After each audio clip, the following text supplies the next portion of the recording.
Hardang. So yeah, Bismillahirrahmanirrahim. Assalamualaikum warahmatullahi wabarakatuh.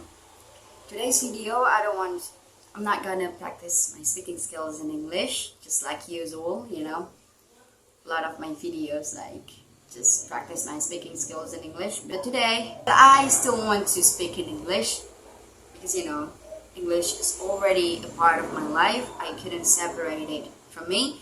So yeah, let's say in this video, I'm still speaking English, but we'll mix it with Indonesian. So yeah, let's start it. Semingguan lalu, gua pernah nonton video dari seorang anak gadis yang tinggal di luar negeri, sekitaran umur 20-an. She's also an influencer, like such a big influencer on TikTok. She also has her own YouTube channel, and her content is really positive. Actually, she shares about skill development, about what people nowadays need. A week ago, I've watched one of her videos on her TikTok, also on her YouTube, that she was bring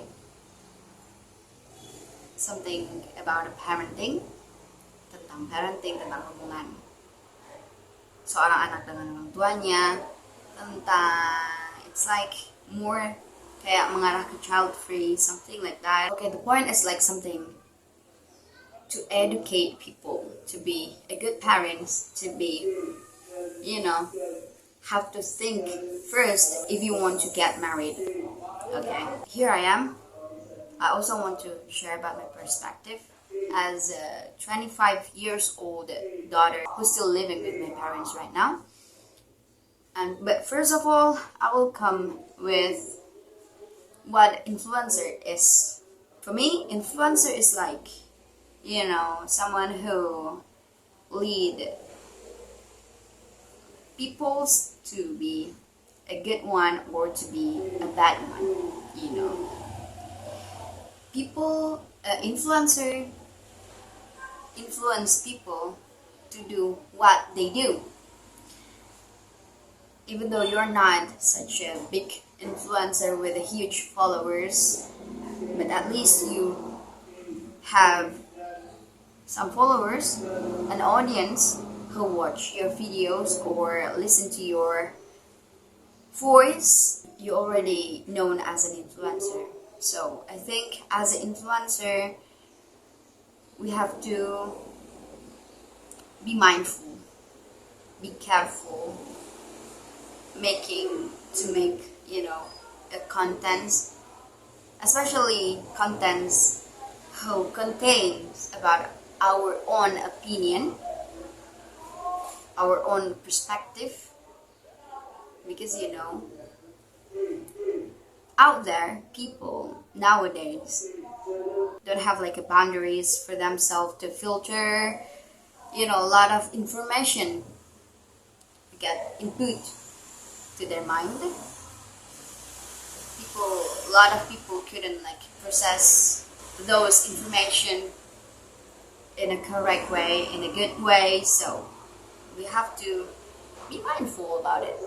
Carefully share about our opinions here on social media, either it's on YouTube, TikTok, or maybe in your Instagram or your fans page on Facebook. People who always coming with the beginning this is my opinion. If you don't like it, you can skip it. If you don't like it, you don't have to follow it. I want to say one word shut the F up your mouth, because I know as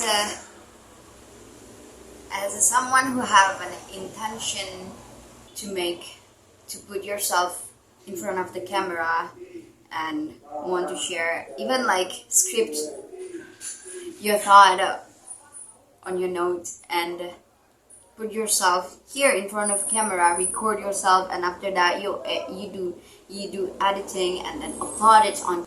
And the social medias that you have is I'm sure like positively you seeking for someone's validation, even though it's your opinion. So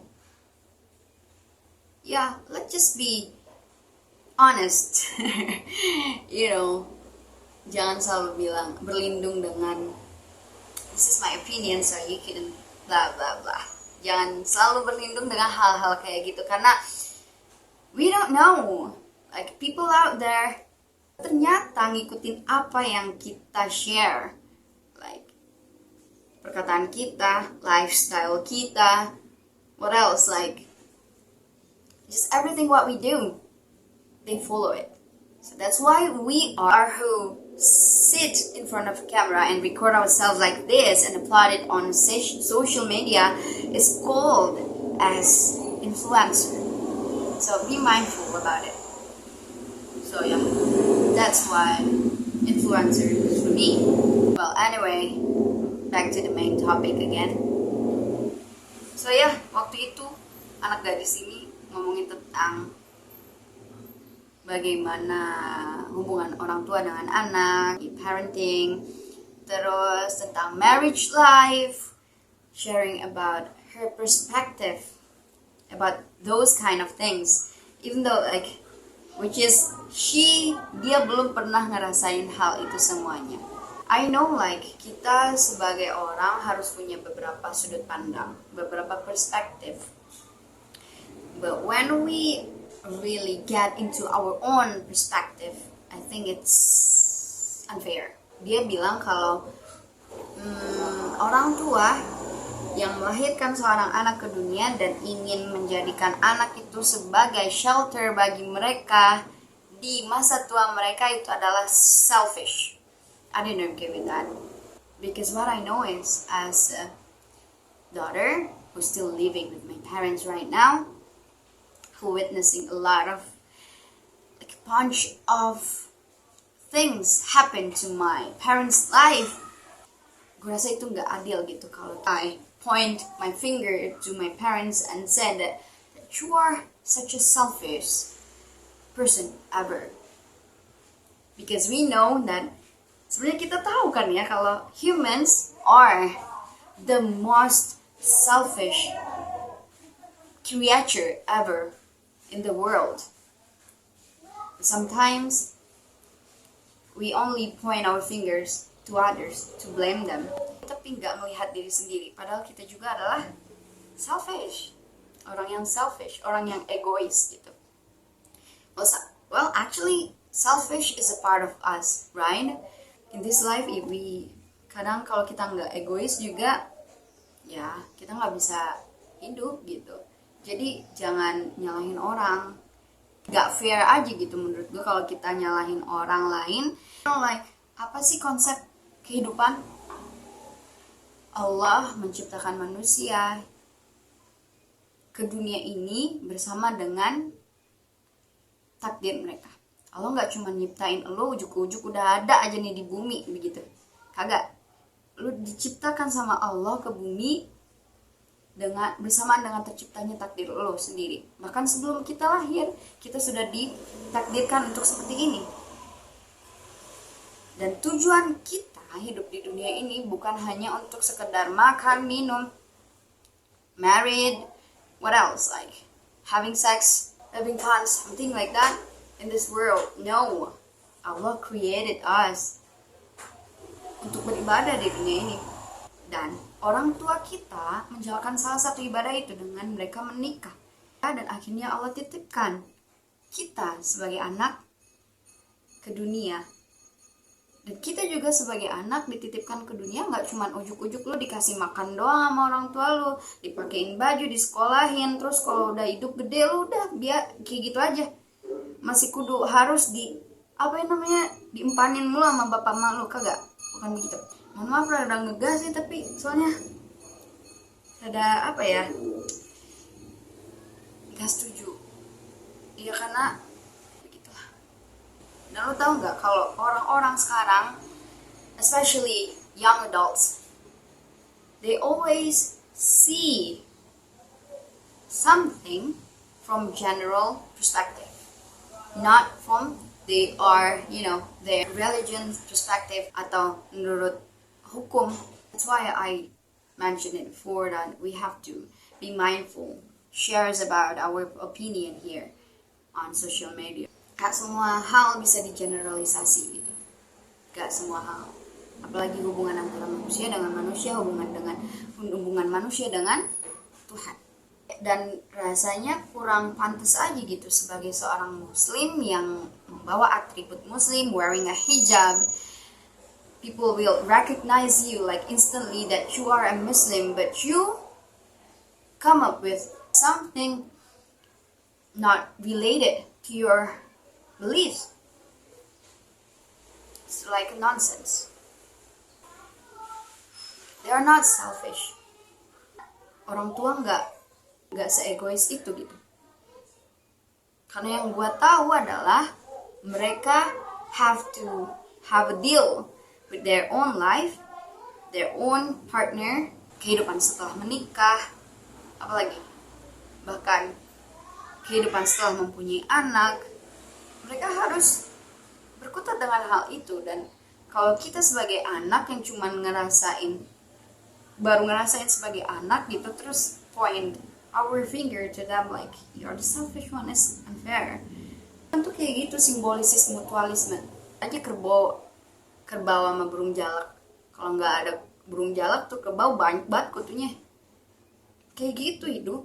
Saat lo kecil ada orang tua lo yang ngerawat, dan saat lo udah dewasa orang tua lo sudah semakin menua, mereka nggak bisa melakukan apapun sendiri. Mereka juga butuh lo sebagai anak yang harus taking care of them. Pernah dengar gak sih kisahnya Uwais Al-Qarni yang Masya Allah banget duduk gendong emaknya gitu keliling Ka'bah, mau ke Mekah tuh kudu wallahi lagi gendong emaknya buat ke Mekah, diejek orang sana sini karena Uwais tuh ternyata itu kasih sayang seorang anak kepada ibunya. Walaupun ibunya nolak, tapi Uwais tetap berjuang. Bahkan dia berlatih untuk bagaimana fisiknya kuat buat gendong orang tuanya, karena itu bentuk baktinya sebagai anak kepada orang tua. Pernah dengar nggak tentang Luqman yang menasihati anaknya? Ternyata kita nggak harus dengerin perkataan orang lain, nak. Lakukan apa yang Allah sudah ajarkan, nak. Apa yang sudah Rasulullah ajarkan, nak. Seperti itu loh. Dan kenapa kita selalu melihat perspektif orang-orang luar yang which is they don't have religion to guide them. Kita sebagai orang Islam yang sudah alhamdulillah, praises to Allah that we have Rasulullah sallallahu alaihi wasallam as our role model. We have Al-Quran guidance for us, for our life. Kenapa kita nggak baca itu? Kenapa kita nggak baca tentang sirah Rasul? Bagaimana dia? Oh, Masya Allah. Rasul aja yang nggak punya orang tua, ya. Gak punya orang tua, tapi kalau orang tua ngomong dia dengerin, dia nggak lawan. Jadi keluar dari mulut gue yang kadang masih ceplos-ceplos sama mak bapak gue yang udah tahu, tapi masih kadang belum ngelakuin itu. Tapi gue berusaha sebagai anak untuk menaati orang tua gue. Tapi nowadays people ya banyaknya ngelihat bagaimana bule bersikap dengan anaknya. I mean like kita bisa ngambil yang positifnya, tapi yang negatifnya kan kita bisa buang. Kan kayak gitu hidup ya. Lo tau nggak? Bahkan dulu ya di zamannya Rasulullah Shallallahu Alaihi Wasallam ada seorang sahabat yang dia bernama Ibnu Mas'ud yang bertanya kepada beliau, kepada Rasulullah Shallallahu Alaihi Wasallam, ya Rasulullah, apakah amalan yang paling Allah sukai? Dan Rasulullah Shallallahu Alaihi Wasallam saat itu menjawab, yang pertama adalah sholat yang tepat waktu, dan yang kedua adalah berbakti kepada kedua orang tua, dan yang ketiga adalah jihad fisabilillah. Lihat, yang kedua, poin kedua, Rasulullah bilang apa? Berbakti kepada orang tua. Di saat orang-orang bilang kalau misalnya anak dilahirkan gak untuk jadi investasi bagi orang tuanya di masa tuanya nanti, menurut gua itu salah. Karena saat muda orang tua kita menginvestasikan dirinya, hartanya, pemikirannya, energinya, segalanya untuk anaknya. Sedangkan kita sebagai anak, di saat orang tua kita sudah beranjak tua menua, gak mau untuk merawat mereka, dan masih berharap segala sesuatunya masih disediakan oleh orang tua kita, rasanya nggak betul gitu menurut gue. Berbakti ke orang tua tuh nggak cuman apa ya, tanya deh sama anak-anak yang udah kehilangan orang tuanya, gimana rasanya bagi mereka. Gue alhamdulillah, all praises to Allah, Allah still allow me to see my parents, both of them live this life, still living this life. So Allah still allow me to help my mom. Allah still allow me to, even though my dad is not with me right now, we're not living together right now, but alhamdulillah, I still know that he is still alive. I'm really grateful to Allah.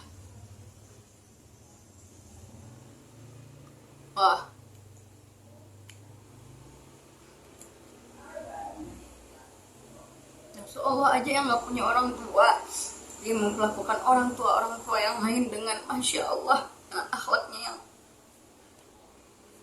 kita yang punya orang tua ngerasa orang tua kita nggak selalu nyalain orang tua gitu. Mungkin Allah takdirin hidup, karena takdir orang beda-beda ya. Hidup lu mungkin sekarang gak bareng orang tua, dicampakan orang tua, ditelantarin orang tua. But believe in me, kalau gak Allah takdirin lu lahir dari rahim ibu lu gak bakal ada di dunia ini dan lihat segala hal, mulai dari yang paling bagus sampai yang kebobrok-bobroknya tuh di dunia ini, lu gak bakal tahu tentang hal itu. Sometimes we can blame kehidupan ini. Gue tahu rasanya gimana, because I've been through that. Tapi back again, sampai mana sih kehidupan itu nge-shaping lu sebagai manusia yang bersyukur, sejauh mana sih? Nah, itu adalah resultnya. Manusia yang dulu selalu nyalahin segala hal, bahkan kehidupan, udah through everything in this world,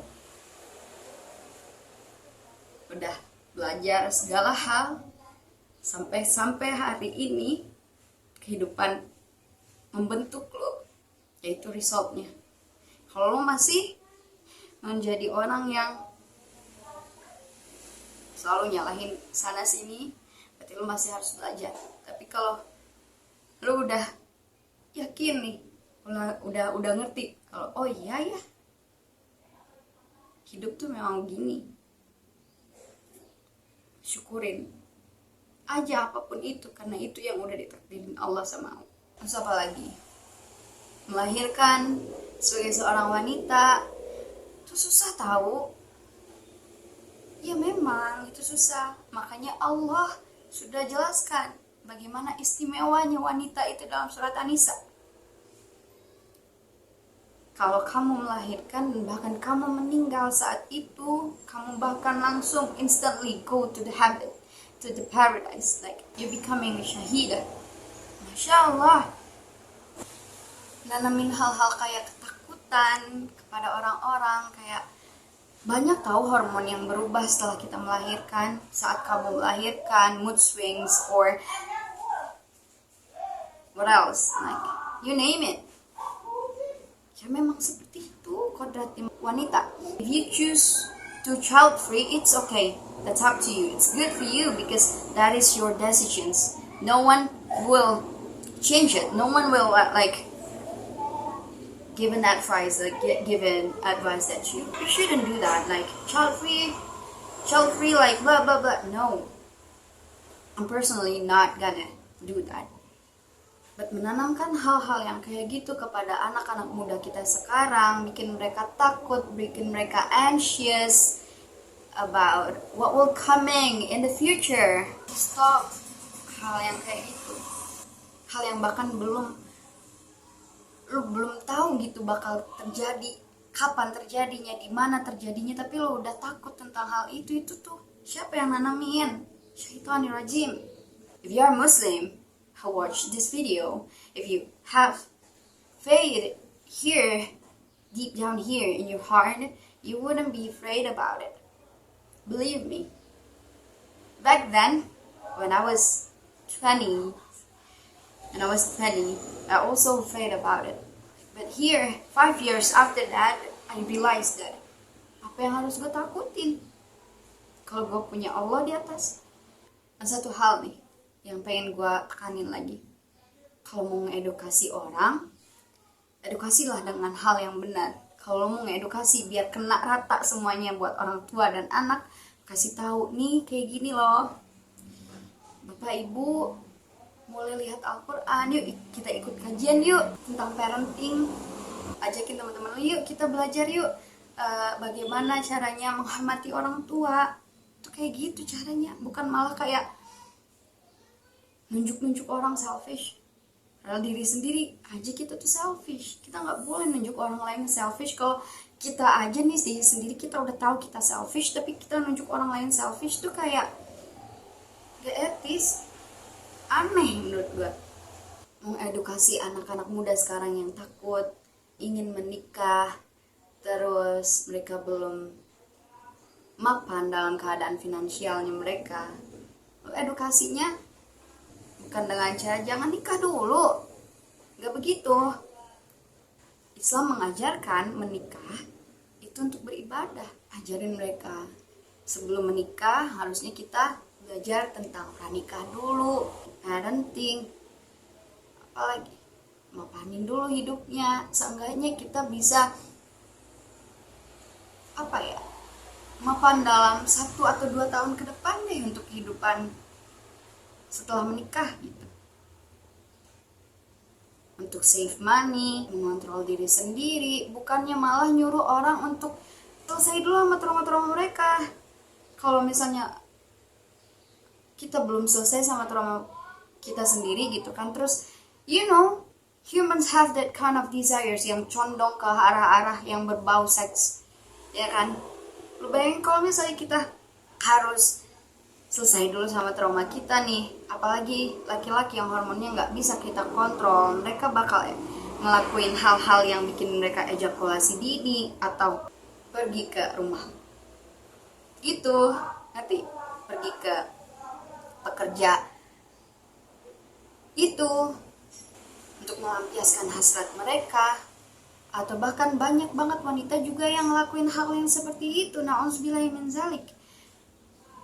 Lu mau banyak prostitusi, banyak rumah bordil tercipta di dunia? Lu mau saudara-saudari lu melakukan hal-hal haram kayak gitu dan ngelarang mereka udah jangan nikah dulu? Astagfirullahaladzim. Kalau mereka sudah cukup umur, mereka sudah cukup mapan untuk diri mereka sendiri dan pasangan mereka setelah menikah, mereka sudah apalagi kuat mentalnya untuk menikah, kenapa mereka dilarang buat menikah? Itu menikah adalah ibadah yang paling lama. Itu menikah adalah sebuah ibadah juga kok, nggak salah. Mau lihat lagi kasus-kasus pemerkosaan di mana-mana, pembunuhan setelah pemerkosaan terhadap wanita-wanita di luar sana. Mau lihat lagi yang kayak gitu. Orang-orang yang sudah menikah aja masih melakukan hal itu. Bagaimana mereka yang enggak? Harusnya kalau kita mau mengedukasi orang, kita edukasi dengan benar. Kita dekatkan mereka, edukasilah dengan hal-hal yang ada nih ada aturannya nih begini. Sadarkan mereka dengan, oh iya ya ternyata udah ada diatur. Kayak gitu. Ikut kajian. Banyak kan kajian sekarang yang ngomongin tentang parenting, tentang apa lagi, kehidupan setelah menikah, kehidupan sebelum menikah, kalau kamu ingin menikah seperti apa, sudah banyak. Terus dia juga ngomong tentang hal kalau udah terlanjur ngelakuin hal-hal kayak gitu ke anak-anak lu, udah ngelakuin hal-hal jahat kepada anak-anak lu gitu kan, ya itu nggak bisa diselesaikan, nggak bisa dibenerin lagi katanya gitu, karena sudah terlanjur sakit buat anak-anak lo. Nih gue kasih perspektif gue sebagai anak ya, yang juga I've been through that kind of situations. My siblings and I, we also have argued with our parents, get scolded like many times by them. But alhamdulillah, all praises to Allah that I'm really proud of my family. I'm really proud of my siblings because we can see not only in our perspective but to our parents' perspective also. Kita belajar dari mereka. Kedepannya, kalau kita punya keluarga, kita nggak bakal lakuin apa yang ayah ibu lakuin kepada kita. Dan sampai sekarang kita masih ngobrol sama ibu sama ayah kita. Oh ternyata kayak gini loh perasaan sebagai anak yang selama ini kalau misalnya apa-apa tuh disalahin, marah-marahin. Kita ngobrol sama mereka. Dan you know, the one and only who can change people's human heart is only Allah, not you. So that's why we have to raise our hand and pray to the oneness. Ya Latif, Ya Latif, Ya Latif. Engkau yang maha melembutkan hati ya Allah.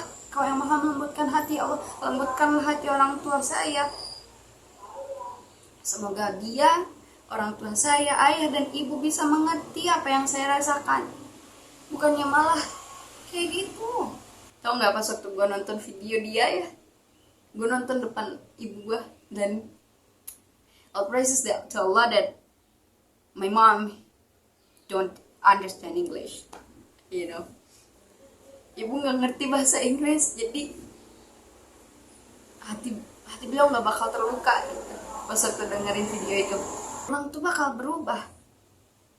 No matter how old they will be, mereka bakal berubah.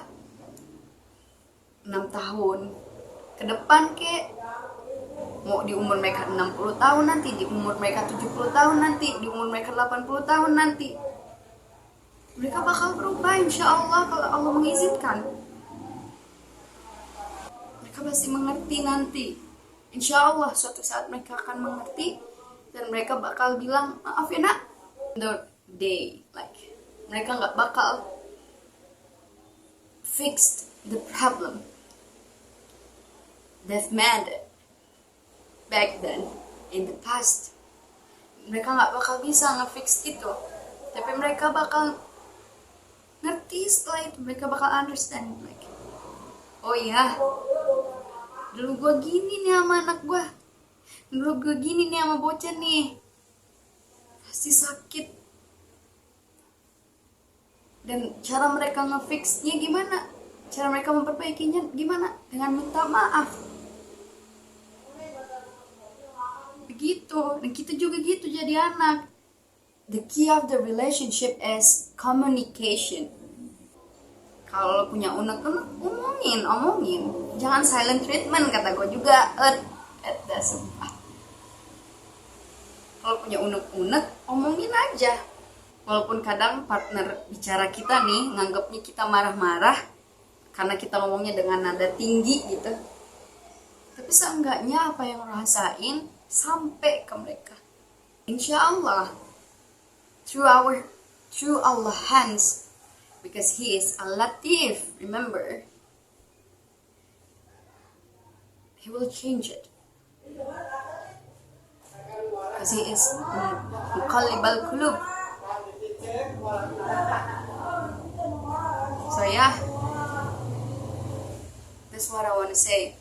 Sebagai influencer, again, be careful what things that you will share in the social media. Buat orang tua yang mungkin lagi nonton video ini, Bapak Ibu, Assalamualaikum. Kalau ngerasa punya salah sama anak ya Pak, Bu, boleh duduk sama mereka sekali-sekali kok. Minta maaf gak susah Pak. Minta maaf emang susah Pak, Bu. Apalagi kepada anak kita sendiri gitu. Susah memang. Meminta maaf dari paling lubuk hati yang dalam itu memang susah. Tapi percayalah, setelah Bapak Ibu minta maaf kepada mereka, hati anak-anak Ibu dan Bapak bakal melunak. Mereka juga bakal mengerti kondisi Bapak dan Ibu setelahnya. Ngobrol Pak, Bu sama mereka. Dan buat anak-anak yang lagi nonton ini,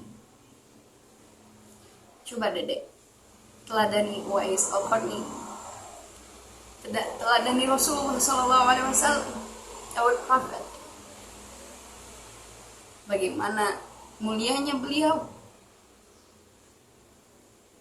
daripada meneladani influencer yang ngomongin tentang hal seperti itu.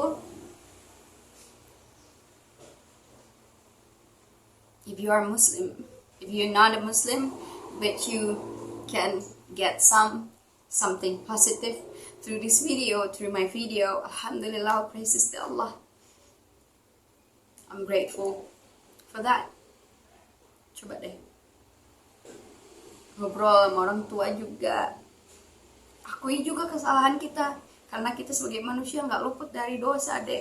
Kadang kita, yang gue kasih tahu ya, mulut nih adalah senjata paling mematikan di dunia.